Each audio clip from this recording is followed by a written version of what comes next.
since the time that I left 24 Oras, we've been meaning to get together and we never got to. So, Mike, I wish that we could have shared more dinners together. We could have taken more trips together.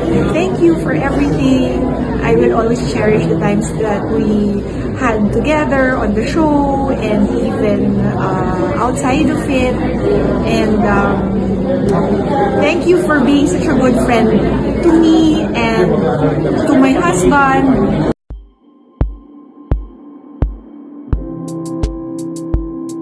Dating Chika Minute host na si Pia Guanyo, may mensahe ng pasasalamat sa kanyang namayapang kaibigan na si Mike Enriquez. Kuya Kim Atienza, nagpaabot din ng pakikiramay sa naiwang pamilya ng yumaong mamamahayag.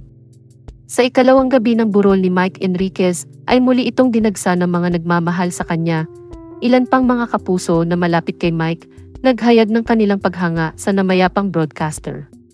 Kabilang sa nagbigay ng mensahe sila Network Chairman Felipe Gozon, Mel Chanco, Pia Arcangel, Susan Enriquez, Connie Sison, Arnold Clabio at marami pang iba. Muling nagsama-sama ang mga kapuso para magbigay pugay kay Mike.